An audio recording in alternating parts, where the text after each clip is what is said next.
Buenas tardes. Empezamos, yo creo que a la hora, somos muy puntuales y voy a decir unas palabras muy breves porque yo el protagonismo se lo voy a dar a estas dos mujeres con las que voy a compartir la mesa. Y la sección de feminismo del Ateneo de Granada, en colaboración con el área de cultura de la Diputación de Granada, inicia hoy un ciclo sobre el valor de los cuidados, es decir, fortalecer los cuidados para humanizar la sociedad. El ciclo se desarrollará durante los meses de febrero, marzo y abril en este espacio, en este lugar del Palacio de los Condes de Gavia. El objetivo de este ciclo es analizar el cuidado en todos sus espacios y desde todas sus perspectivas para debatir las políticas que podrían hacer de nuestra sociedad una sociedad más cuidadora. La etimología de cuidar viene del latín cogitare, que es pensar, y esto es lo que pretendemos hacer en este ciclo. Pensar en los cuidados, extendiendo el campo de cuidar a la naturaleza, a las ciudades, a la alimentación, a los demás, es decir, a toda la población y sobre todo a nosotros y a nosotras mismos. El ciclo se inicia hoy con una conferencia sobre el valor de los cuidados en la sociedad actual, impartida por María Ángeles Durán, investigadora en el Consejo Superior de Investigaciones Científicas, y la presentación de esta investigadora va a correr a cargo de Pilar Aranda, que ha sido rectora de la Universidad de Granada. Por ello voy a ser muy breve. Para mí es un honor sentarme en esta mesa con dos mujeres que han sido pioneras en diversos campos, académicas, investigadoras y siempre con un compromiso social relevante. Me viene el recuerdo de Pilar Aranda cuando en el inicio de su campaña a rectora presentó su programa en el Instituto Universitario de Estudios de las Mujeres.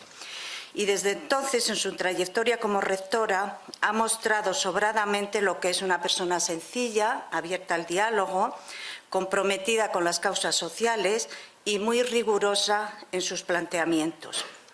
María Ángeles Durán es y ha sido y será pionera en las investigaciones de los cuidados. Voy a compartir con ustedes una foto que me hace mucha ilusión, que es cuando se la nombró doctora honoris causa por la Universidad de Granada. Y con esta foto dejo la palabra a Pilar para su tarea de presentadora. Muchísimas gracias. Quiero dar las gracias también a la Diputación por la ayuda que nos ha otorgado y también quiero dar las gracias al servicio técnico de la Diputación, a Natalia y a Manolo, que han sido muy amables, y también quiero dar las gracias a Antonia y también a Mariana por su cuidado, que nos cuida muy bien, nos trata muy bien. Muchísimas gracias a todas vosotras por vuestra asistencia. Y te doy la palabra. Muchas gracias, María Eugenia, muchas gracias al Ateneo por la posibilidad que me dan de volver a aprender de María Ángeles.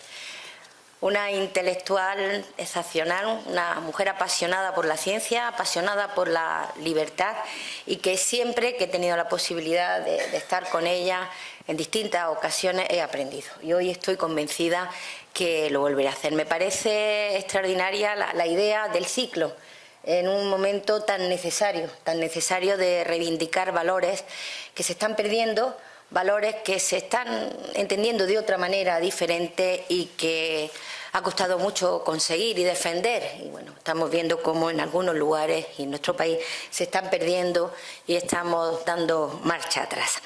Nos encontramos ante una mujer pionera, como me ha dicho Jenny, Una mujer que estudió Ciencias Políticas y Económicas hace un tiempo, pero que sigue estudiando y por tanto es una alumna aventajada siempre de matrícula de honor, que fue la primera catedrática de Sociología de nuestro país, hizo un doctorado sobre Ciencias Políticas y Economía y sobre ello ha versado siempre todo su trabajo.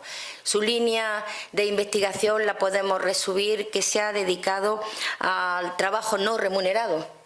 Y ahí entra algo que hoy en día ella está ya defendiendo y que estoy convencida que nos va a hablar, que es un nuevo término, el cuidatorio. En el cuidatorio podemos englobar todas las tareas que se realizan que no son remuneradas. Estoy convencida que nos explicará por qué si hablamos de profesorado o estudiantado no debe dar vergüenza hablar de ese cuidatorio. Ella ha sido pionera. Trabajó junto a un grupo de compañeras de la Universidad Autónoma de Madrid para crear el primer instituto universitario de investigación sobre estudios de género, algo que rápidamente copiaron las universidades de Valencia y la Universidad de Granada, y me gusta la foto porque están esas pioneras que en nuestra universidad configuraron el Instituto de Estudios muy consolidado, con numerosos proyectos internacionales, con un máster GEMA y con un programa de doctorado específico, algo que pocas universidades han conseguido mantener, estructurar bien y que tenga la calidad y la excelencia que debe de tener. Ha pertenecido a numerosos comités internacionales de diversos ángulos, destacando su pertenencia al comité ejecutivo de la International Sociological Association. He comentado que fue la primera catedrática de Sociología, pero también fue la primera mujer en recibir el Premio Nacional de Investigación en Ciencias Sociales Económicas, el Premio Nacional de Sociología y Ciencia Política, que lo recibió en el 2018. Doctora honoris causa por numerosas universidades. Voy a destacar la Autónoma de Madrid, Valencia, Granada, La Rioja, Salamanca, en el que tuve el honor de poder acompañarla. También estuve en su magnífica lección en Granada, que luego comentaré brevemente, de Córdoba, Argentina, y un doctorado honoris causa que sé que junto con el de Salamanca posiblemente sea el que le llena de gran satisfacción por lo que representa. Es doctora honoris causa por la Universidad Nacional Autónoma de México, junto con la Universidad de Granada y la Universidad de Lima, de San Carlos de Lima, las 3 universidades carolinas que hay en el mundo. Sus publicaciones son numerosas. Voy a resumirlas porque realmente entrando hoy en día, como podemos acceder a toda la información que existe a través de Google, verán toda la riqueza y la variedad que es su publicación y sus trabajos, porque además ha impartido numerosas conferencias, seminarios, ha participado en ponencias, en congresos, etcétera. He escogido algunas de sus publicaciones que enlazan muy directamente con el tema que hoy va a tratar, y entre ellos pues quiero destacar el trabajo no remunerado en la economía global, si Aristóteles levantara la cabeza, la investigación sobre el uso del tiempo, la ciudad compartida, la riqueza invisible del cuidado, y el último que he podido tener en mis manos y leer, que ella amablemente me hizo llegar, Una vida y 20 fragmentos. Un libro extraordinario que resume su filosofía de vida, su manera de ser, de estar y de entender la vida, de entender esa libertad. Hay 3 características importantes que quiero destacar. La primera, María Ángeles es una intelectual. Es una intelectual que sabe defender y diferenciar muy bien lo que significa la academia de ser intelectual. En este sentido, ella aporta su pasión por la ciencia, su pasión por la libertad, la manera en la que entiende nuestra vida, la vida cotidiana, algo a lo que muchas veces no se le dedica desde el pensamiento un tiempo necesario para el análisis, pero algo que forma nuestra vida cotidiana de todas las personas, tanto de las mujeres como de los hombres. Ella se caracteriza también por algo que está muy definido en la Magna Carta de las universidades, por la integridad académica. Es una defensora de la libertad académica, de la autonomía universitaria y de la crítica, de la capacidad de crítica que debemos de tener para avanzar y sobre todo también de la autocrítica. Leer sus textos, y este último que he comentado, nos lleva a ver cómo es una mujer que analiza las situaciones, desmenuza los detalles, se para en ese mundo tan importante, tan íntimo y bueno, casi se desnuda delante del lector, de la lectora, para poder analizar pues, errores, aciertos, lo que ha ido configurando a lo largo de su vida. Ella ha defendido también el papel que la mujer tiene y ha tenido en la ciencia, con un análisis muy riguroso de lo que ha sido en un texto 1000 años de ausencia, donde ella lo que analiza es cómo se ha invisibilizado el papel que la mujer ha tenido en la ciencia. Y un ejemplo claro lo tenemos, que siempre ponemos, el de Concepción Arenal, que tuvo que disfrazarse de hombre para poder ir a la universidad. En cuanto la descubrieron, la expulsaron. Han sido muchos años de análisis, de rigor en este apartado, como digo, hecho con una inteligencia brillante, con un talento muy íntegro, con gran determinación y una gran creatividad. Es maestra de la vida, y tan maestra de la vida que recoge perfectamente lo que María Zambrano indicaba: solo se vive verdaderamente cuando se transmite algo. María Ángeles Durán ha transmitido siempre, y estoy convencida que esta tarde nos va a transmitir. Muchas gracias de nuevo al Ateneo por este honor que me hace, y muchas gracias, María Ángeles, porque estoy segura que voy a seguir aprendiendo contigo esta tarde. Gracias.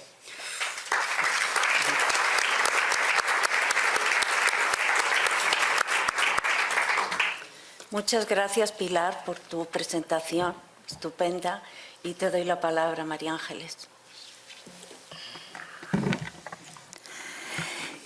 Bueno, buenas tardes. La verdad es que estas presentaciones me ponen en un compromiso, porque primero suben muchísimo las expectativas, el listón, que luego a lo mejor no queda a la altura que se ha generado, y luego pues hay que decir que en parte lo que dicen, aquí mi falta de modestia, digo en parte, está motivado por el afecto, se le pueden rebajar unos cuantos grados, pero muchísimas gracias, muchas gracias a las dos, y muchas gracias a quienes están aquí esta tarde acompañándonos, compartiendo. Cuando me invitaron a hablar sobre el cuidado, siempre me pasa lo mismo. Bueno, como yo me escucho a mí misma cuando hablo, aunque las audiencias sean distintas, siempre me da un poco de susto de volver a decir algo que ya he dicho o escrito muchas veces, ¿no? Pero yo espero que a pesar de eso, y a pesar de que dice Pilar Aranda que algo aprenderá, pues a pesar de haber hablado ya tantas veces del cuidado, pues pueda decir algo que les interese y que suene realmente incitador, ¿no? Que suene motivante. Ya lo ha dicho María Eugenia, nos ha dado una primera definición de cuidado, porque su origen no es de una actividad física, sino de pensar.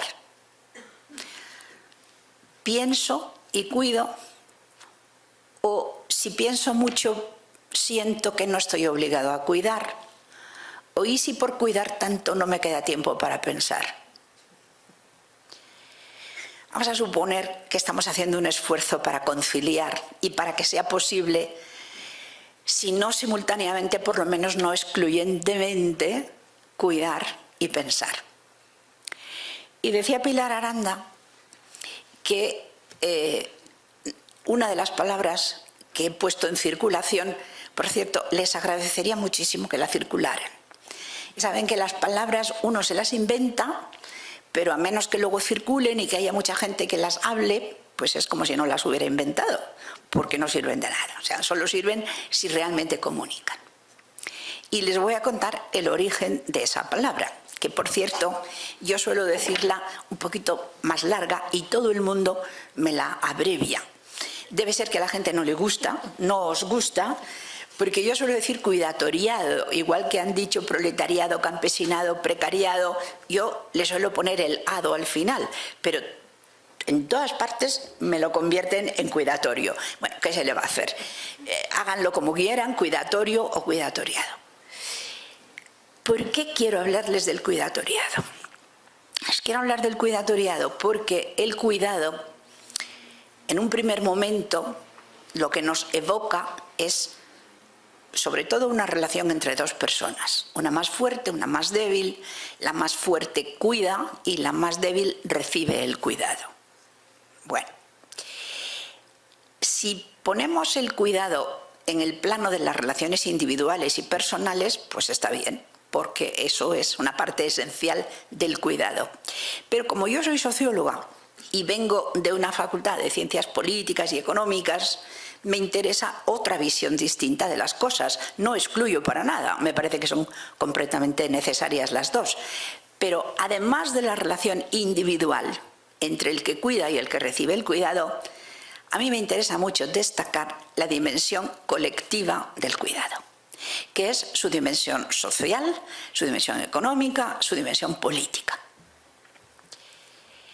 ¿Qué pasaría si en una sociedad cualquiera, incluso la más rica, la más desarrollada del mundo, nadie cuidase porque todo el mundo tuviera cosas tan interesantes que hacer, tan exigentes, tan absorbentes, tan prometedoras, que se escurrieran de la actividad de cuidar?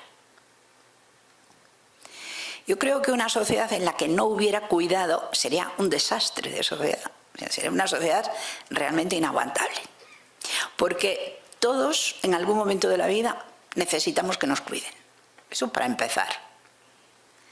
Necesitamos que nos cuiden cuando somos muy pequeños, cuando estamos enfermos, pero también si pasamos una racha mala de marginación, de fracaso en algún tema.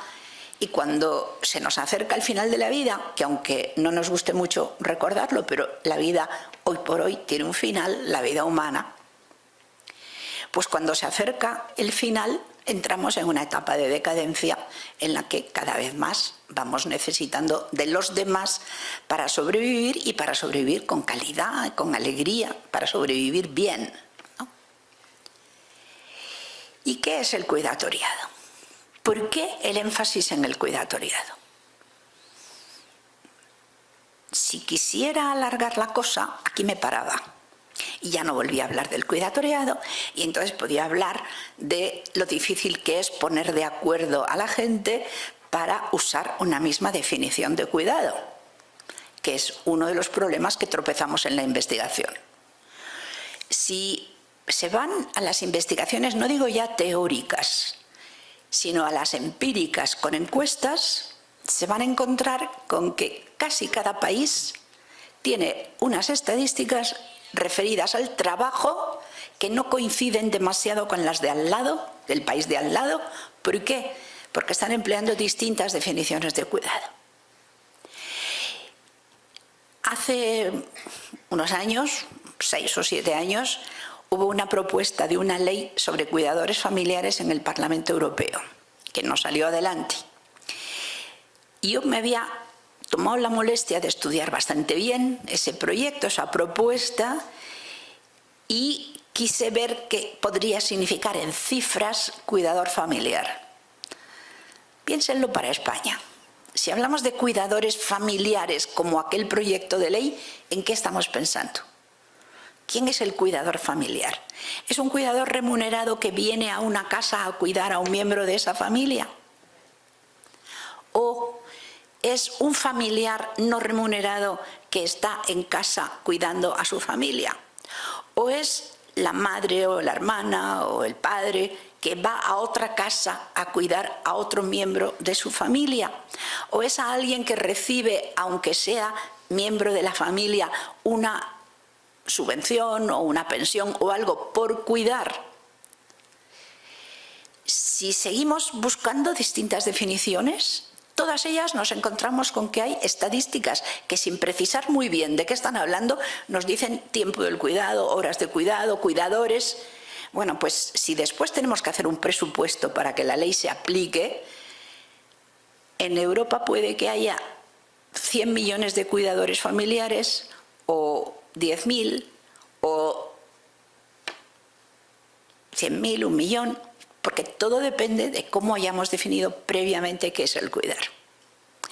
Y ahí nos encontramos, no digo ya así cuando se hace con demasiada soltura, sino cuando se hace ya con mucha seriedad, nos encontramos sobre todo con 2 definiciones de cuidar, que dan lugar a resultados muy distintos. Y si se llevasen a la ley, también necesitarían presupuestos muy distintos y generarían compromisos completamente diferentes. Una de esas definiciones de cuidar es la más común en el ámbito sanitario y implica una acción física. O sea, cuidar es la versión que más se utiliza en el ámbito francófono. Se dice soin y se suele decir en plural. Entonces, ahí cuidar es sobre todo, se entiende sobre todo por cuidar, aunque también pueden usarse en otras acepciones, pero la más común es ponerle a alguien, por ejemplo, un pañal, o ponerle una inyección, o cambiarle de una postura, o sea, cambios que suelen ser repetitivos, breves y que no suelen requerir una formación muy alta, pero sobre todo que requieren una actividad física. Bueno, eso podría ser una de las definiciones si todos nos pusiéramos de acuerdo en que cuidar es esa intervención física. Ahora, hay muchísimas formas de cuidar que no requieren una modificación del entorno de la persona que recibe el cuidado o de su propio cuerpo. De eso una vez fui muy consciente. Estaba visitando nada menos que las Cortes, el Congreso.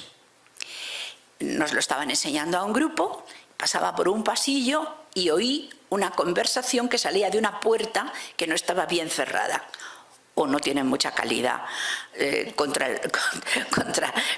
el sonido, las puertas del Congreso. Y oí una voz que estaba diciendo: saca del congelador la merluza para la noche. Vale, bien.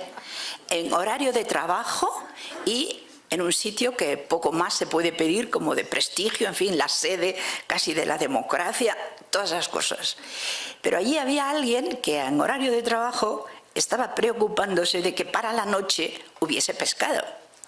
Y ese pescado no salía solo del congelador, alguien tenía que pensar en que hay que sacarlo, y quien estuviera allí, no digo si la voz era de hombre o de mujer, les dejo que hagan una apuesta, pues estaba dando instrucciones por teléfono para que se garantizase que por la noche iba a haber un pescado ya descongelado. El primer estudio que se hizo en España sobre uso del tiempo lo financió, lo hizo Televisión Española, porque había interés en saber en qué horarios había más gente viendo el televisor para que los anuncios se pudieran cobrar más caros. Y apareció un dato después sobre cómo usaban su tiempo hombres y mujeres que a mí me enfadó. Me enfadó porque apareció que las mujeres españolas dedicaban muchísimas horas, mucho tiempo, mucho más que los hombres, a oír la radio y ver la televisión. Vamos a ver. No vamos a negar que se vea muchas horas la radio y la televisión, ¿vale? Pero el problema no está en que se esté viendo la radio y la televisión, sino en hacer un buen análisis de por qué se tiene encendida la radio y por qué se tiene encendida la televisión. A Televisión, que era el que pagaba, ¿qué es lo que le interesaba? ¿Cuántas horas están viendo la televisión o la radio? Está claro, porque era lo que le interesaba, digamos, comercialmente. Ahora, aquellas mujeres que estaban en casa viendo, por lo menos con el televisor encendido y con la radio encendida, en aquella época todavía había gente que no tenía televisión, ¿por qué estaban con la televisión y con la radio encendida? Porque muchas de ellas al mismo tiempo estaban cocinando, tenían un niño pequeño, había una persona mayor que no se podía quedar sola en casa. En definitiva, el análisis muchas veces nos da un dato que es el dato que le interesa a quien ha pagado la investigación, no el dato que le interesa a parte de la población que a partir de ese momento se ve casi sometida a una especie de estereotipo de que está tranquilamente viendo series de televisión. Vamos a ver, no somos tan tontos y tan tontas como para que si tenemos que hacer varias cosas no las hagamos de la manera más grata, escuchando la música que nos guste, faltaría más. Ahora, no tenían libertad para estar fuera de casa en ese tiempo. ¿Por qué no tenían libertad y estaban tantas horas con los medios de comunicación? Precisamente porque estaban cuidando. Ahora, se preguntó en la encuesta por qué estaba haciendo eso. No, porque en aquel momento a quien pagaba no le importaba nada. Tampoco es que lo detestase, simplemente no era su asunto. Y eso es el tema y el drama de la investigación. Que siempre queda una huella de quién es el que inicia el estudio y cuál es el interés. Y cómo eso después puede convertirse en una interpretación muy sesgada de la realidad. Bueno, pues volviendo al cuidado y al cuidatoriado,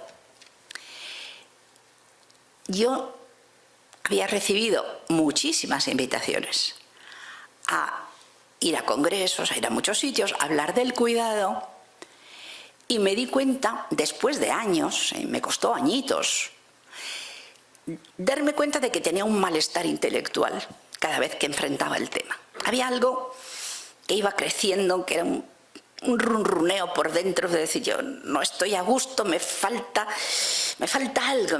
algo.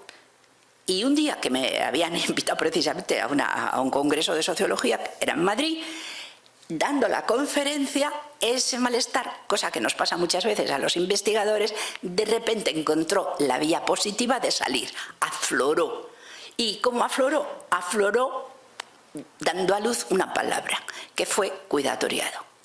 Porque fue con ese buen estímulo de una audiencia que me enviaba buenas miradas. Yo siempre se lo agradezco a las audiencias. Qué buenas miradas. Alguna vez han sido malas, pero en general son buenas.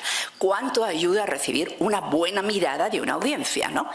La audiencia estaba casi tirando de mí. O sea, me estaba empujando, me estaba favoreciendo muchísimo el proceso de creación del estímulo tan fuerte, ¿no? Y entonces, allá, sobre la marcha, ¡pum!, salió la palabra. ¿Qué es lo que quería yo decir con esa palabra que hasta entonces, mira que llevaba años, no la había salido, no había aflorado?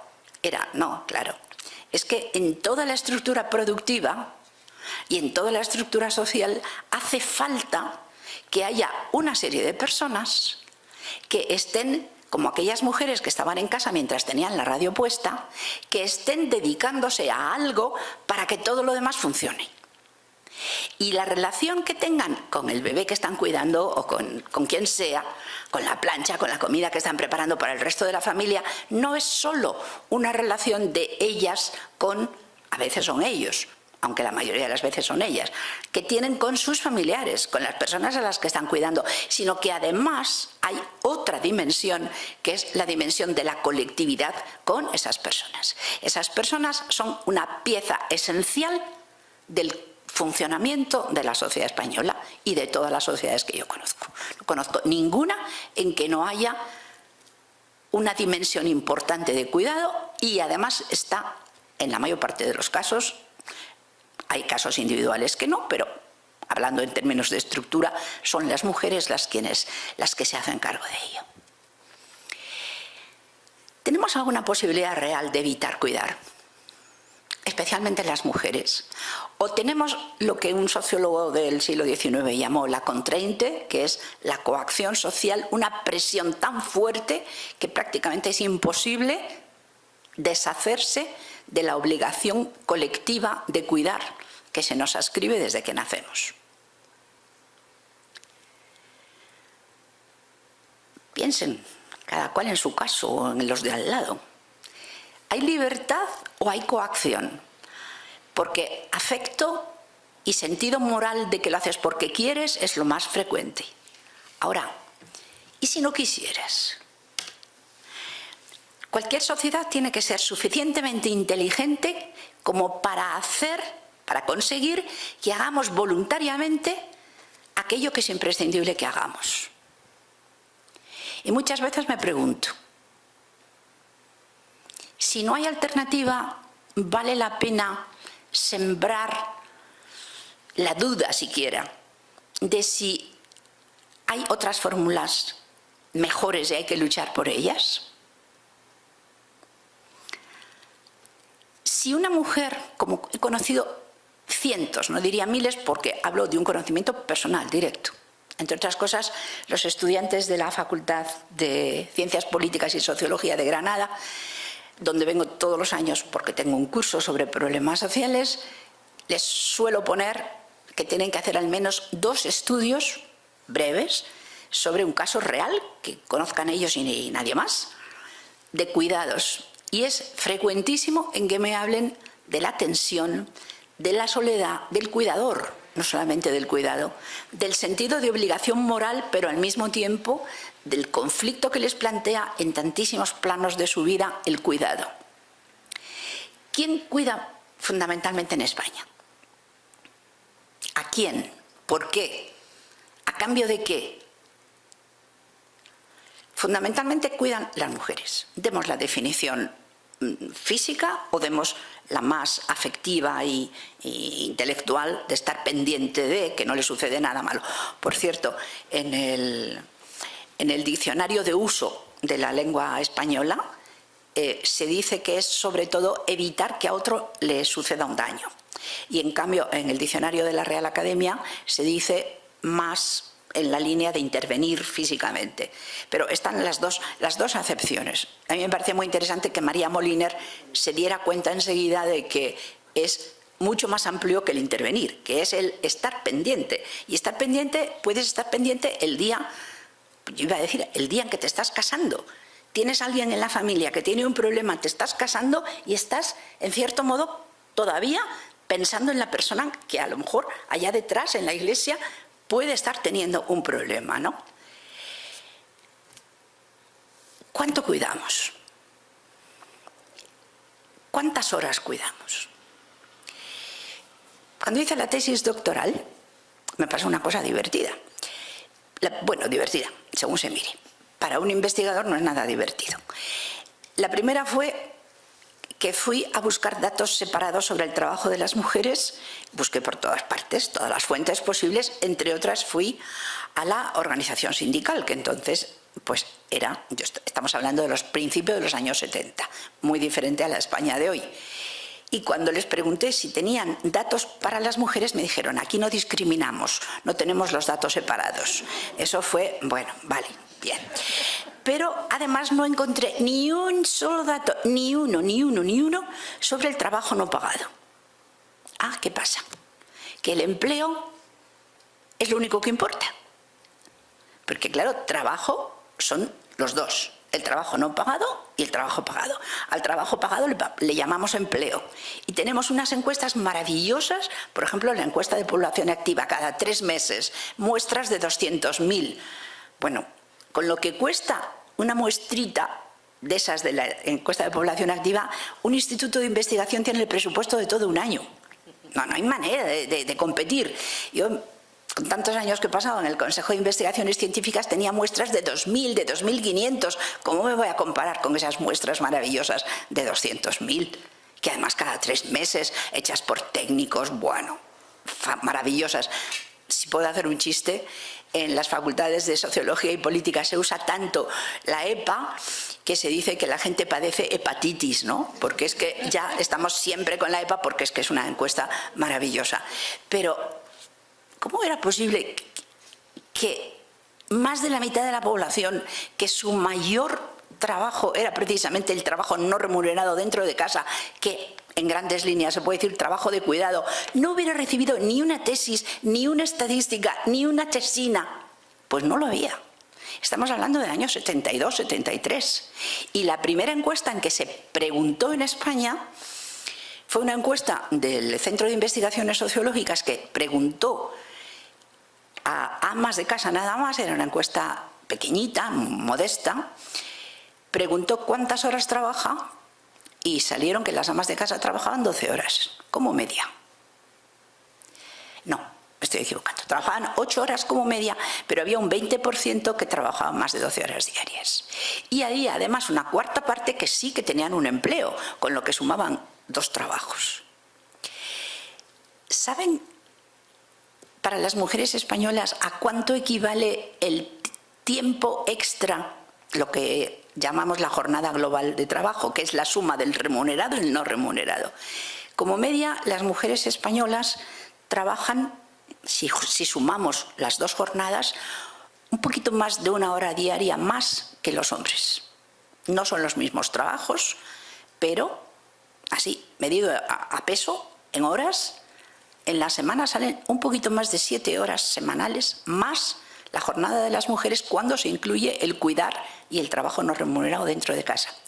Me tomé con bastante deportividad, todo hay que decirlo, pero en fin, me fui a ver los programas de algunas universidades, por ejemplo la Complutense, en que tenían calculado cuántas horas hay que tener de clases teóricas, prácticas y estudio para aprobar las asignaturas, ¿no?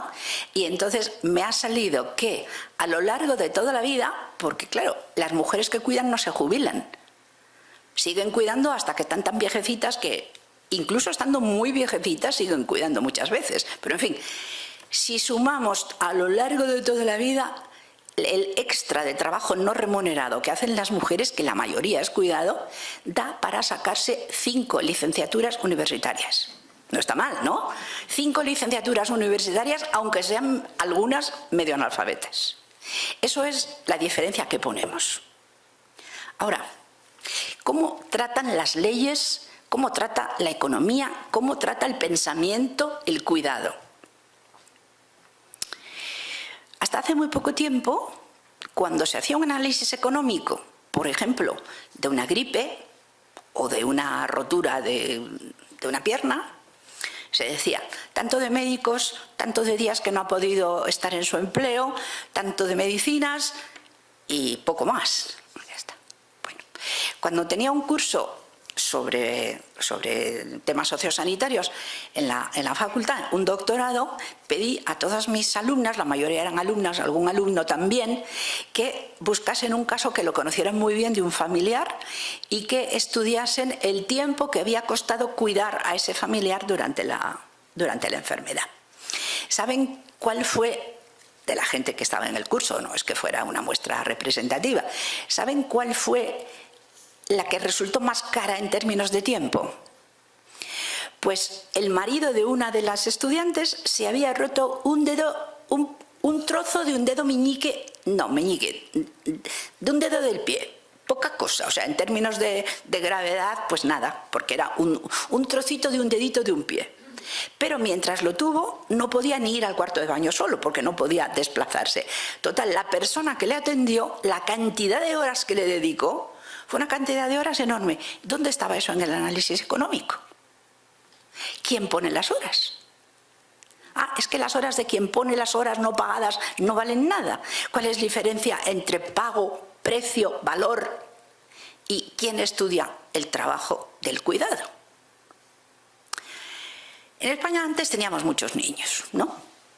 En este libro que ha citado Pilar Aranda, que tardé 5 años en hacerlo y que si a alguien le interesan los temas del cuidado, pues de todas las cosas que he escrito, sin duda, es el que le recomendaría y que lo voy a dejar en la Facultad de Políticas, se lo voy a dar a María Eugenia para que lo deposite cuando pueda. Pues aquí hay por ejemplo, un capítulo entero sobre el cuidado de los niños. ¿Cuántas horas hay que dedicar al cuidado de los niños? ¿Quién les cuida? Y más o menos cuánto costarían si hubiera que pagarlo. Pues hay otro capítulo sobre el mercado de trabajo, cuánto cuestan los cuidadores, ahí tenemos desde la miseria hasta el lujo, otro capítulo sobre los que envejecen, etcétera, etcétera, etcétera.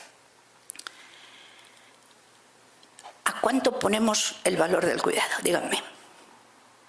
España antes, como les decía, tenía muchos niños. En parte, bueno, si hablamos del siglo XVIII, principios del XIX, porque como se morían tantísimo, si no queríamos quedarnos perdiendo población, había que tener muchos niños. Llega un momento en que buenas condiciones sanitarias, sobre todo, a mí me gusta mucho la cuestión epidemiológica, había Mejoraron muchísimo las aguas, las alcantarillas, las vacunas, todo lo que no es directamente la enfermedad, sino la prevención, ¿no? La creación de condiciones higiénicas. Y empezamos a no morirse, sobre todo los niños. Mejoran muchísimo y, como ha sucedido en todas partes, baja la mortalidad, baja la mortalidad, mejora en el sentido de que desciende la natalidad. ¿Cuánto podemos seguir descendiendo la natalidad? ¿Saben cuál es el déficit que tenemos en estos momentos de hijos por mujer en España solo para mantener la población tal cual? Tenemos un déficit de 0,7 hijos por mujer para mantenernos estables. O sea, cada una tendríamos que tener como media, 0,7 hijos, o sea, casi un hijo más. De lo contrario, nuestra población como un charco al sol. Se evaporaría, tardaría un poquito, pero su destino es desaparecer. ¿Por qué tenemos tan pocos hijos? A ver, ¿es un tema importante o no es un tema importante? Pues si queremos ser la sociedad que somos, ya sabemos que necesitamos hijos. Si no tenemos hijos, seremos otra sociedad, a lo mejor mejor o a lo mejor peor, pero desde luego distinta, porque los hijos nos vendrán de fuera. ¿Y por qué nos vienen de fuera los hijos? Pues entre otras cosas porque es carísimo. Es carísimo tener un hijo.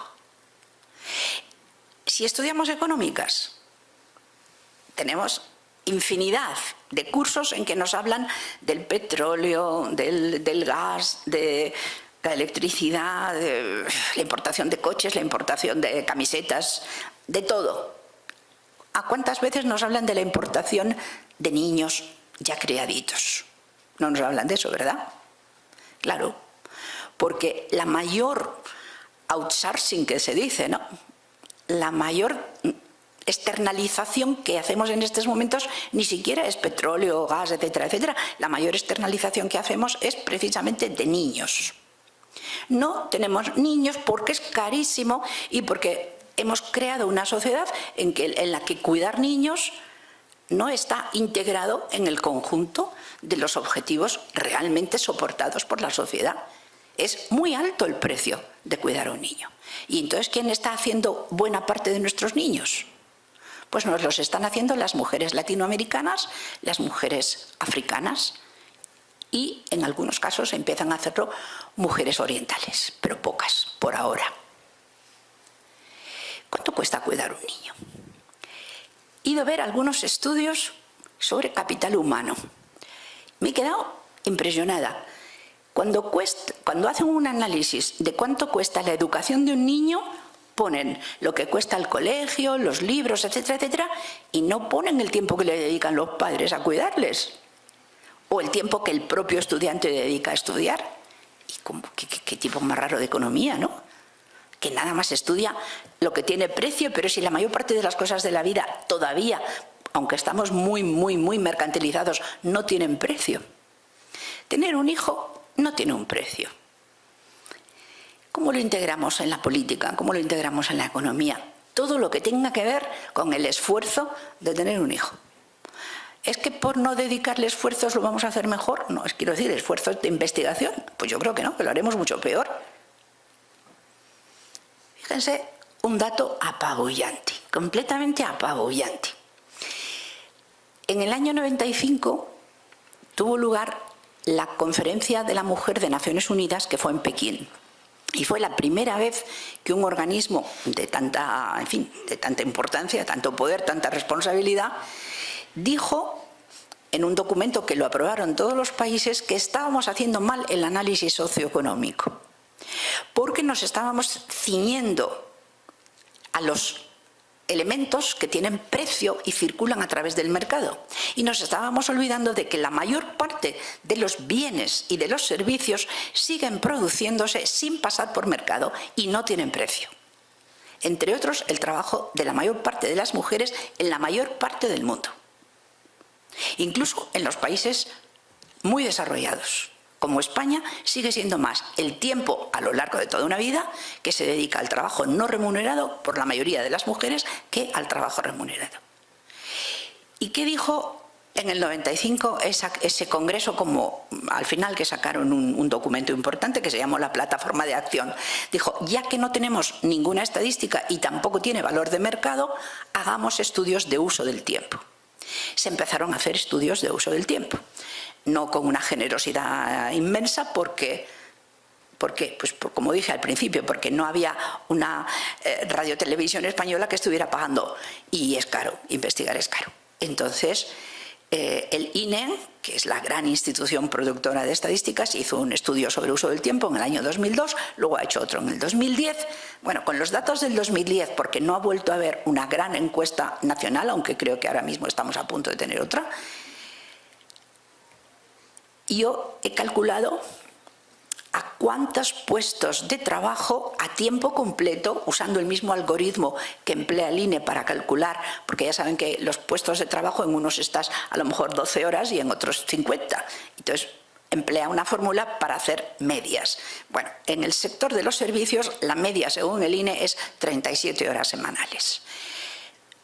Aplicándole esta misma manera de medir los puestos de trabajo a tiempo completo, con los datos de la encuesta del INE de empleo del tiempo, resulta que el tiempo no remunerado que se hace en los hogares por hombres y mujeres, pero la mayoría es de las mujeres, equivale a 28 millones de empleos a tiempo completo. No es ninguna tontería, 28 millones, porque es un tercio más que el tiempo dedicado a todo el mercado de trabajo. O sea, el trabajo no remunerado es un tercio más alto que todo el trabajo remunerado que pasa por el mercado laboral. Si el mercado laboral produce o consume 100 millones de horas, ya saben, un 30% más es lo que consumen los hogares. Hagan conmigo un ejercicio. Piensen que mañana tenemos un gobierno, o hoy, o ayer, o pasado mañana, que dice: vamos a hacer un cambio realmente importante en la producción de servicios públicos gratuitos. Y vamos a ofrecer a los hogares más sobrecargados, por ejemplo, donde haya personas con Alzheimer, que haya niños pequeños varios, en fin, a los hogares más sobrecargados vamos a tomar el 10% del trabajo que se hace en esos hogares y lo vamos a convertir en servicios públicos, gratuitos. Supongamos que se mantenga la misma productividad que en los hogares, porque alguien me dirá, hombre, si lo llevas a un servicio público, la productividad mejorará. No, probablemente bajará. ¿Por qué? Porque cuando yo cuido a mi madre, la cuido requete bien. No digo que la vayan a cuidar mal en un servicio público, pero es un tanto a favor que alguien muy implicado afectivamente esté cuidando a la persona. Y sobre todo, además de lo afectivo y de la práctica que tienen de cuidar a ese enfermo concreto desde hace tanto tiempo, o a esa persona, porque si trasladamos desde los hogares a un servicio público, tenemos que empezar a contar con los costes de traslación. Y los costes de traslación no es que cueste tantísimo el billete de autobús, si es que llevo al niño a la guardería en autobús y le vuelvo a traer, o el coche del colegio, lo que me cobre. No, es el tiempo que se va a necesitar en llevar a la persona al servicio y en recogerla después. De modo que, suponiendo que no hubiera costes de traslación y que la productividad fuera igual, si sacamos un 10% del trabajo del cuidado de los hogares y nos lo llevamos a la administración pública, ¿cuántos empleos a tiempo completo tenemos que crear? Les he dicho que el total de los hogares equivalía a 28 millones de empleos. Si fuera un 10%, ¿cuánto tendríamos que crear? 2,8 millones de empleos. La administración pública en estos momentos tiene del orden de 3 millones de empleados. ¿Se dan cuenta del desafío? ¿Se dan cuenta del desafío? ¿Se dan cuenta de la cantidad de edificios que tendríamos que crear? ¿Se dan cuenta de lo que sería una población que ahora está en los hogares sin moverse, que empieza a transitar por las mañanas y vuelve por las tardes, no solamente los que reciben el servicio, sino los nuevos 2,8 millones de empleados que van a estar de acá para allá? Vale, parece que es imposible de asumir. Si ahora pagamos los impuestos que pagamos para mantener, entre otras cosas, 3 millones de funcionarios públicos, de empleados públicos, ¿cuánto tendríamos que pagar en impuestos para tener los 2,8 millones? Y lo peor de todo, ¿saben cuánto seguiría quedando en los hogares y, fundamentalmente, dependiendo de las mujeres? Pues el 90% restante, porque solo estamos hablando del 10%. Yo espero que les impacte esta cifra. Y además, lo mejor de todo, llévenme la contraria y hagan investigación por su cuenta, porque yo he hecho lo que he podido, pero lo que intento es dejarlo sembrado para que alguien venga y lo mejore. Si me he pasado, pues pongan cifras nuevas sobre la mesa y digan cómo las han conseguido. Si no he llegado, lo mismo, pongan cifras nuevas y digan cómo. Ahora, me voy a ir ya callando. Con estas cifras, ¿no vale la pena preguntarse qué tipo de economía estamos investigando y enseñando y hablando de ella? Con estas cifras, ¿no vale la pena ponerlo en primer plano en las discusiones políticas? Con estas cifras, ¿no vale la pena hacer llamamientos a que nos asociemos y a que en lugar de pelear cada cual individualmente con su problema, que muchas veces es una maravilla porque es el afecto, no sé, yo tengo ahora un nieto que no vive en España y reconozco que se me va la batería del móvil porque en cuanto me descuido estoy dándole a ver si en el último vídeo ha hecho jaja o jiji, que tiene 4 meses, ¿no? Es una parte muy afectiva, pero también es un elemento de nuestra sociedad, un elemento económico, político, social de primer nivel. Bueno, pues les he contado mi vida. Cuando estaba haciendo una tesis doctoral sobre el trabajo, me encontré con que no había ninguna cifra sobre el trabajo no pagado. Pensé que eso no era casualidad, simplemente es un sesgo histórico, igual que en tantas cosas, que hace que lo que sobre todo hacían las mujeres se considerase natural y además no solo natural, sino incambiable. Pero es que ahora hay mucha gente que piensa que natural a medias y cambiable desde luego que sí, desde luego que sí. Ahora, ¿cómo? ¿Cómo lo cambiamos? ¿Cómo redistribuimos la carga? ¿Cómo generamos un nuevo contrato social entre hombres y mujeres, entre jóvenes y mayores, entre los que vienen a hacerlo de otros países y nosotros, los que ya estábamos aquí? ¿Cómo lo hacemos? Pues les agradezco mucho que me hayan dado la oportunidad, por lo menos, de plantearlo. Y ojalá ustedes se animen y salgan de aquí más gente dispuesta a todas esas enormes dimensiones del cuidado. La afectiva, ni siquiera he hablado de lo que el arte puede hacer para movilizar cosas, para expresarse. Tiene una gama inmensa de facetas, ¿no? Ojalá no se quede nada más en esta charla y dentro del tiempo que sea, cualquiera de quienes están aquí o de que ustedes les comenten que estuvieron aquí, o sin haberles dicho nada, simplemente porque está un poquito en el aire, pues consiga seguir empujando esa piedra que por ahora es difícil de mover, porque parece muy difícil generar una estructura en que el cuidado se haga de otra manera. Y muchas gracias. Buenas tardes.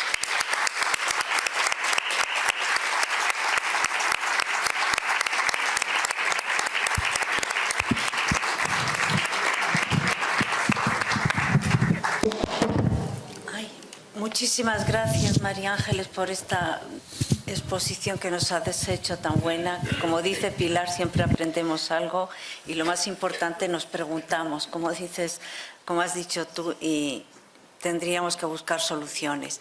Vamos a abrir ahora un turno de palabras porque yo creo que va a haber muchísima gente que va a opinar y va a preguntar y bueno, yo voy dando las palabras. Hola, bueno, yo me llamo Paca y soy de una asociación que se llama Petra Maternidades Feministas, ¿no? Yo no puedo hablar de los, porque no lo he estudiado, los cuidados en general, pero los cuidados de las niñas y los niños en la primera infancia los hemos estudiado y hemos visto que a lo mejor las soluciones están en países que están en nuestro entorno, que tienen políticas sociales avanzadas, en el caso de las niñas y los niños, ¿no? Por ejemplo, hemos visto que aquí hemos visto que por ejemplo países que tienen permisos muy amplios, ¿no? En el caso de las madres, pues además tienen un buen mercado laboral, es decir, luego se insertan bien en el mercado laboral y tienen permisos amplios y eso, bueno, pues les garantiza un cuidado a las niñas y a los niños en esa primera infancia, ¿no? Luego hemos visto la reciente encuesta de UNICEF para reducir la pobreza infantil. Hemos visto que países como Polonia, ¿no?, muy alejado en las antípodas de otras políticas sociales, ¿no?, han reducido considerablemente la pobreza infantil porque han hecho transferencias directas a las familias, ¿no? Y eso ha supuesto una reducción de la pobreza infantil de manera significativa, mientras que nuestro país ha retrocedido puntos. Es decir, yo creo que a veces mirar qué se está haciendo por ahí es un buen ejercicio para ver cómo determinados cuidados se pueden costear, porque a lo mejor efectivamente no se puede costear todo desde lo público, ¿no?, pero sí en transferencia a la familia, a las mujeres fundamentalmente. Un dato que nos alarma mucho es que en nuestro país hay más de un 30% de mujeres que no tienen derecho a permiso de maternidad, a ningún tipo de permiso de maternidad. Eso es un dato muy alarmante, porque además, ¿quiénes son esas mujeres? Fundamentalmente las mujeres que tienen empleos más precarios o tienen una situación administrativa irregular. Yo creo que todo eso deberíamos de mirarlo con cariño, además, no solamente con detalles, sino con cariño, y ver qué estamos haciendo más, porque además son esas mujeres las que están más contribuyendo a la natalidad, ¿no? Sin que nos pongamos, seamos natalistas, ¿no?, ni nos pongamos en una senda natalista, pero evidentemente a esas mujeres hay que darle algún tipo de cobertura. No pueden estar criando desde esa precariedad y desde esa pobreza, ¿no? Y en nuestro país no solamente es que no se valora el cuidado, sino que se está cuidando desde la precariedad y desde la pobreza, ¿no? Y eso yo creo que es un elemento. Luego hay países que a mí me han sorprendido, como Chequia, tienen 3 años de permiso de maternidad, 3 años, y las checas tienen un niño cada 3 años. Y tú vas a los sitios y ves niños y niñas, es decir, tú vas a los campings, a los supermercados y tal, y dices, ¿y esto cómo es posible? Porque tienen un permiso muy amplio, las mujeres se pueden plantear, no solamente económicamente, sino desde el punto de vista de poder cuidar de su criatura. Bueno, no sigo porque si no, pasemos a otro tipo de cuidado. Vale. ¿Cuál es la costumbre? ¿3 preguntas y se contesta o se contesta uno a uno? Hay más palabras pedidas. ¿Cómo quieres tú hacerlo? Como digáis. Va contestando, ¿no? Voy contestando, vale. Sí. Pues yo creo que efectivamente en España ahora tenemos muy pocos estímulos a tener hijos y con un mercado en general bastante precario. Las mujeres son más precarias que los hombres y en los sectores en que hay mucha población con una contratación irregular, pues las mujeres en esas situaciones están más desprotegidas todavía. Lo que sucede es que todo es muchísimo más complicado de lo que parece y copiar las fórmulas de otros países es muy distinto. En España, uno de los temas que entra así, digamos, en diagonal, es el tema de la permisividad o no permisividad con la inmigración. Si se ponen protecciones muy fuertes, probablemente irán acompañadas de restricciones muy fuertes ante la inmigración. Y a veces hay que elegir.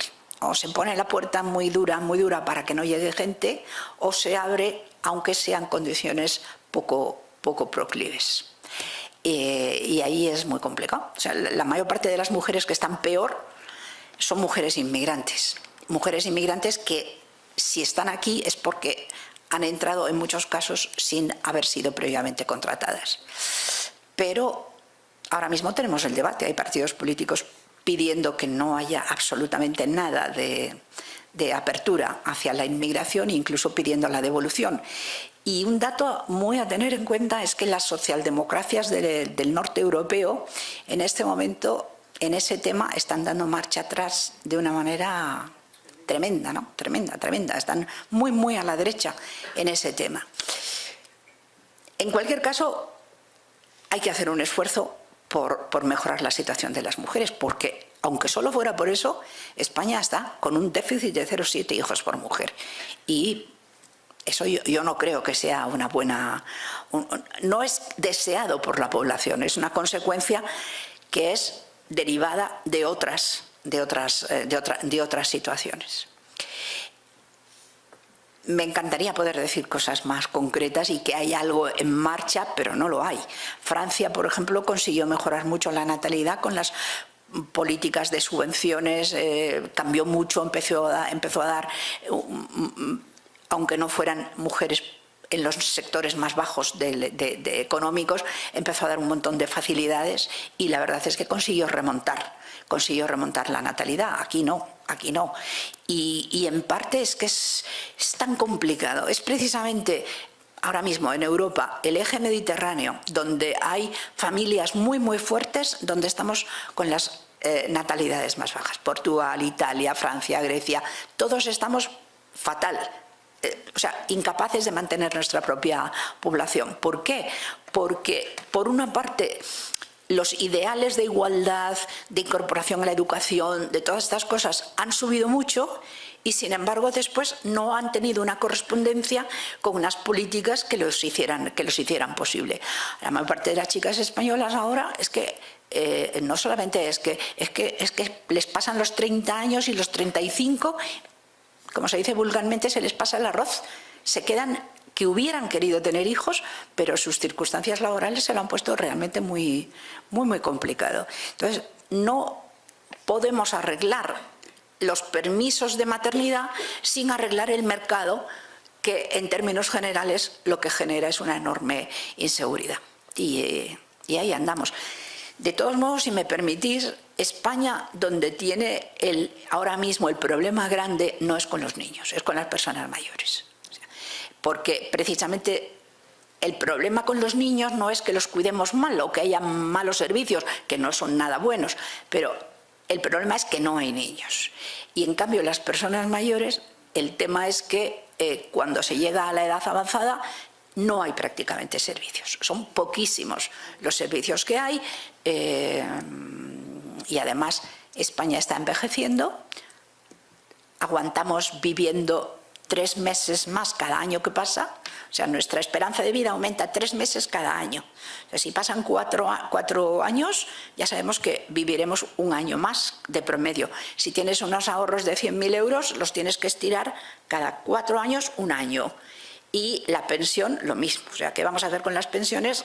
Porque tenemos, afortunadamente, porque es una gran conquista, pero no hemos resuelto para nada el tema de una población mayor, que hasta ahora estaba muy bien cuidada porque les cuidaban sobre todo las hijas, pero ahora las hijas están en el mercado de trabajo. ¿Qué hacen? Están pagando en muchos sitios, en muchas comunidades autónomas, 300 euros como ayuda al cuidador familiar. Con 300 euros, con un salario de 1.100 y pico, pues ¿de qué vive la persona que cuida a alguien de su familia si tiene ese presupuesto? Claro, es mucho más barato que tener un servicio público. En un servicio público los sindicatos te dicen tantas horas y no más, si estoy enfermo no cuido, etcétera, etcétera, etcétera. Y en cambio, cuidar en casa, dando una pequeña ayuda, pues puede de momento resolver las cosas. En Latinoamérica se han hecho unos programas que han tenido muchísimo éxito y que han salvado de la pobreza a muchos niños, que se llaman las transferencias condicionadas. En principio han sido una de las cosas que más ha sacado niños de la pobreza en toda Latinoamérica, porque lo han hecho varios países. ¿Con quién han sido los perjudicados de esas políticas? Pues claro, las transferencias condicionadas lo que requieren es que el niño vaya todos los días a la escuela y salga, cumpla los horarios completos, ¿Qué ha pasado con las niñas de 14 años? Pues que son las que, o de 15 o de 16 años, son las que se han hecho cargo en buena parte del cuidado de los hermanitos, y las madres han estado mucho más atadas porque las niñas de 14 años que sí que iban a la escuela ya no las ayudaban. De modo que no digo que no hayan sido importantísimas las transferencias continuadas, que son millones y millones de dólares los que tienen esos programas, pero que cuando hacemos la previsión muchas veces no nos damos cuenta de que va a tener un efecto lateral, que en el caso de Latinoamérica ha sido madres sin la ayuda de las niñas adolescentes y niñas adolescentes, digamos, muy poco primadas en comparación con lo que son un poquito más pequeñitas y niños, ¿no? Pero en fin, volviendo a las personas mayores, somos ahora mismo 9,5 millones de personas mayores de 65 años en España. Muchas de ellas viven solas. ¿Qué vamos a hacer? Hasta ahora vivían acompañadas, ahora viven solas. Porque pueden, entre otras cosas, porque tienen una pensioncita que les permite ir tirando y vivir solas. Pero si vives sola, ¿quién te cuida? ¿Qué vamos a hacer? ¿Nos llevamos a todas las personas mayores a residencias? Pues aguantaremos todo lo posible, pero llega un momento en que una persona no puede vivir sola, porque le falla la salud. ¿Qué hacemos con las residencias, con el mal recuerdo que nos ha quedado después de la pandemia? Estamos llenos de programas. Atención humanizada, la persona lo primero. Bueno, pero vamos a hacer cuentas. Ay, me da pena. Por favor, que alguien me pregunte otra cosa, porque voy a decir lo que voy a decir, pero no quiero que sea lo último. Porque si se queda este recuerdo nada más...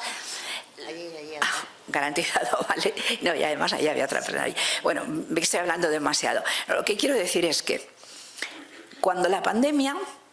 Los análisis que hacemos los que trabajamos en estas cosas, medimos una ratio que es cantidad de empleados por residentes en las residencias, ¿no? La mayor parte de los residentes en España en residencias de mayores son personas polimórbidas, tienen varias enfermedades, la media de edad está del orden de los 85 años y las residencias no estaban a tope, pero casi a tope. En el País Vasco el coste de producción sin beneficios de una residencia está por encima de 5.000 euros de una plaza. Para el conjunto de España, que tiene salarios más bajos y es menos caro el espacio, del orden de 2.000 euros, coste de producción. Ahora imaginen, salimos de la pandemia y queremos mejorar la calidad de las residencias. Entonces decimos, los trabajadores de las residencias están muy mal pagados, no se puede pedir un montón de cosas si no están bien pagados. Bien, habría que subirles el salario, vamos a suponer un 20%. Pero además hay demasiados residentes por trabajador. Vamos a mejorar la ratio. Si ahora la ratio es de menos de un trabajador por residente, probablemente hace falta, vamos a mejorarlo en un 20%. Y el número de metros cuadrados también era demasiado bajo. Subimos un 20% el salario, otro 20% la ratio de trabajadores por persona y otro 20% el espacio. ¿Saben cuánto cuesta la plaza que antes costaba 2.000 producirla? Pues imagínenlo, dice las cuentas, bueno, no llega a 4, pero casi. ¿Quién puede pagar 4.000? Si le damos el mismo dinero en impuestos a la Diputación o a quien sea que estaba financiando, o le damos casi el doble o no mejoran las condiciones. Y si mejoran los tres aspectos, entonces solo se quedan con la mitad de las plazas. ¿Queda claro? ¿Ha quedado claro? Pues pregúntenme otra cosa, por favor, porque es que la economía tiene eso, que la llaman la ciencia triste, porque es la ciencia de la escasez, ¿no? Que dice siempre, bueno, sí, pero ¿cómo lo hacemos? ¿De dónde sacamos el dinero para pagarlo? Buenas tardes, María Ángeles. Bueno, en primer lugar, agradecerte, como siempre. Para mí, desde hace muchísimos años que coincidí contigo allá por la zona de Huelva, hace ya muchísimos años, siempre has sido una fuente de inspiración total y agradecerte tu saber, como siempre.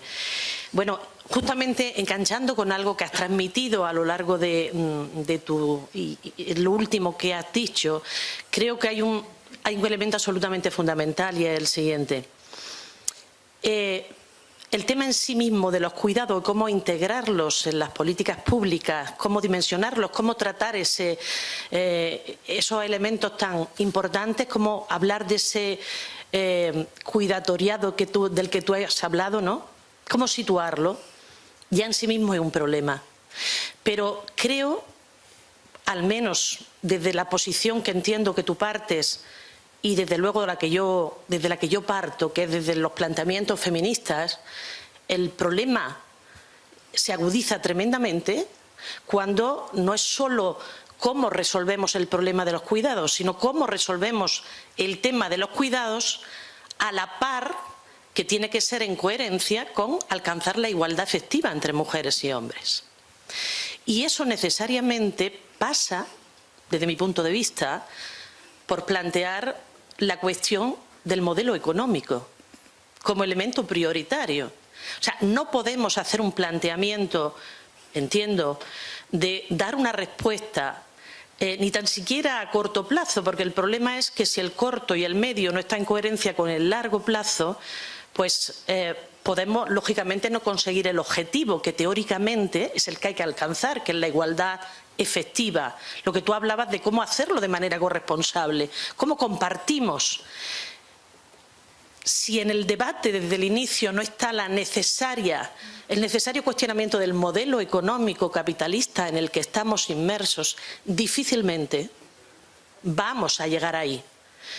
Y por tanto yo creo que realmente el tema de los cuidados, como tú lo estabas planteando, es de los temas en este momento de mayor radicalidad, en el sentido no de marginalidad ni de extremismo, sino en el sentido de ir a la raíz de los problemas reales que los sistemas, no solo el español, sino en general, los sistemas tenemos de cara hacia dónde nos dirigimos. El espejismo de la igualdad, el espejismo de los sistemas de cuidado, de los sistemas de protección, de los derechos humanos. Es decir, yo creo que esto toca los temas de fondo de la sociedad en la que estamos. Muchas gracias. Pues tú misma, tú misma.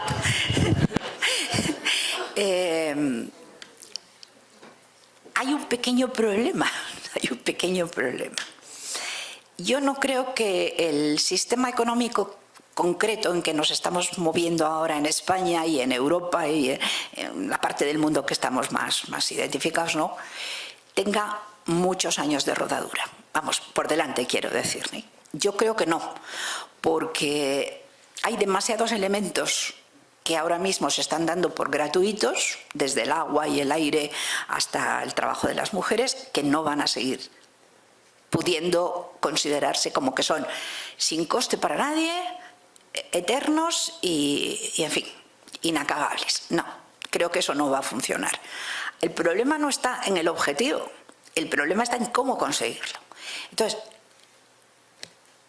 si yo no pierdo de vista las dos últimas elecciones que se han hecho en España, ¿no? Si la próxima vez que tengamos elecciones hay alguien en un partido político que se atreve a decir: yo voy a mejorar enormemente los servicios públicos de cuidado, ¿de dónde lo voy a sacar el dinero? ¿De dónde lo va a sacar? Tendrá que ir acompañado casi inevitablemente de mayoría de impuestos. Y me hago el cálculo: ¿cuánta gente va a votar a ese partido? Entonces, yo pienso que en estos momentos, según las encuestas, si un partido dice a cara descubierta, otra cosa es luego que luego hagan los partidos, porque muchas veces dicen una cosa y a cara de perro hacen otra distinta. Pero si dijera abiertamente, propongo este plan que llevará consigo una subida de impuestos, a veces nos gusta mucho lo que han hecho en las democracias del norte. Tenían impuestos a barullo. O sea, gente normal como profesores de universidad decían: me da igual que no me pagues la conferencia porque se lo lleva todo el fisco, ¿no? Y encima a veces decían: no, peor, porque cambio de intervalo, ¿no?, de segmento, y entonces todavía me cuesta más dinero. ¿Qué pasaría en España si lo hiciéramos? O sea, ¿cuáles las fuerzas reales? ¿Cuál es el compromiso real que tenemos con el cuidado? ¿Cuántos de verdad hombres iban a sentirse agredidos si se les decía que tenían que compartir mucho más de lo que ahora lo hacen? Esa es la incógnita, no en los objetivos, sino en cuáles serían los instrumentos factibles, y eso ya nos llevaría directamente a la política. Y yo soy una analista, no soy política. Aquí hay más gente que está seguro en la sala, más próxima de la política de lo que estoy yo, pero hay que tenerlo en cuenta. Y la evolución que están teniendo, a mí me interesa y me preocupa muchísimo, la evolución que están teniendo en las socialdemocracias del norte europeo. Claro, Europa es rica, tiene una natalidad muy baja y está al ladito de otros mundos en que las circunstancias son completamente distintas. Fuerte natalidad, necesidad de dar de comer a una población que crece muy rápidamente y cómo van a competir. En fin, tú misma, la próxima vez te escuchamos y nos dices si es que tienes una idea que esté clara y que sea además aceptable para el entorno en el que te mueves. Aquí había una. Ahí había una. Está aquí. Gracias también, como decían las anteriores compañeras, por tu intervención y lo que nos has transmitido. Y es una cosa muy simple y muy... tengo una gente joven alrededor, gente joven, 40 años. Consideramos que son jóvenes. Que, en fin, cuando se han enterado que venía para acá, nos tienes que contar cuando venga. Y me ha parecido muy interesante el término que ha acuñado, el de cuidatoriado. Se lo quiero contar a esta gente joven. Dame 4 reseñillas para que se lo cuente bien y no me equivoque. Y además es que cuando las cosas tienen nombre, efectivamente se transmite y se empieza a visibilizar, y me ha parecido muy interesante. Gracias, María Ángeles. Pues mira, el cuidatoriado es una clase social emergente que no está todavía consolidada, característica de los países de demografía madura. Los pesimistas lo llaman envejecida, yo la llamo madura, de la que forman parte básicamente cuidadores remunerados y no remunerados, que sea su principal ocupación. Problemas, ya te los adelanto. A favor, son el equivalente al campesinado, al proletariado, y en la sociedad de servicios es el equivalente. Problemas. Las clases sociales, en las definiciones tradicionales políticas, necesitan un antagonista y necesitan conciencia de serlo, conciencia de pertenecer a ese cuidatoriado, ¿no? Gran parte de la gente que forma parte realmente del cuidatoriado solamente cree que es alguien que cuida a su padre. No se da cuenta de que forma parte de un conjunto y que ese conjunto tiene un papel imprescindible en una sociedad. O sea que todas estas conferencias en parte son para generar conciencia de pertenencia o conciencia de existencia de ese colectivo. Pero ¿cómo se genera la conciencia en un grupo? Hacen falta líderes, hacen falta medios de comunicación, hay que conseguir líderes que no se peleen entre ellos, que no traicionen, etcétera, etcétera, etcétera, ¿no? ¿Quién es el antagonista? Pues es que el campesino, a veces, no siempre, en parte por eso no fue tan rápido como el proletariado, no tenía un antagonista claro. El proletariado sí tenía un antagonista mucho más claro, y eso hizo mucho más fácil la revolución industrial, etcétera, etcétera. Pero ¿quién es el antagonista del cuidatoriado? No va a ser mi pobre abuelo o padre o tío o bebé, no. Entonces, hasta ahora, si os fijáis, los conflictos colectivos, que han sido numerosísimos en los 2 años anteriores entre los cuidadores asalariados, no han sido dirigidos contra las personas a las que cuidaban. ¿Cómo voy a llamarle mi explotador, en fin, mi antagonista a un bebé o a una persona con Alzheimer? No. Entonces, no se han dirigido a las familias, pero en el momento en que se han descentralizado por los ayuntamientos, se han convertido en un foco de convenios colectivos y de conflictos colectivos, porque se han sindicalizado, porque se comparan con otros trabajadores. Entonces, en realidad, que no lo debiera ser, su antagonista se ha convertido en la administración pública. Claro, en la administración pública le dices, voy a generar un servicio para que ese servicio después se me vuelva en contra y se me convierta en algo súper conflictivo, pies para que os quiero, pies para que os quiero. Y un segundo, o sea, otro flanco que hace difícil la emergencia de esta clase es que conviven personas que dentro de la clase que tienen intereses contrapuestos, porque la mayor parte del cuidadoriado lo constituyen mujeres de una edad media, tirando a avanzada, que lo hacen gratuitamente. Pero no podemos olvidar que también están mujeres, sobre todo inmigrantes, que cuidan por un salario. Entonces, los intereses en parte coinciden, pero en parte son conflictivos. Si hay, eso se vio muy bien, por ejemplo, el año en que las pensiones aumentaron un 0,2 o un 0,5, algo así, y de repente se subió el salario mínimo un 20%. Si el salario mínimo sube un 20%, como la mayor parte de los que tienen problemas para pagar quienes les cuiden son pensionistas o tienen salarios a su vez ellos mismos bajos, una subida fuerte del... Pero a pesar de todo el cuidadoriado existe, es un colectivo grandísimo y cuanto más vayamos a envejecer ese colectivo va a ser más grande. Como España está en el camino de la madurez demográfica, pues tenemos que ponernos... No sé si te he dicho 4 ideas. Además, como hay algún sociólogo que otro, seguro que me da alguna puntilla. O sea, los que cuidan, son los que cuidan básicamente. La clase social, el alojamiento, el sentido de permanencia, Muy bien. No sé si hay alguna más.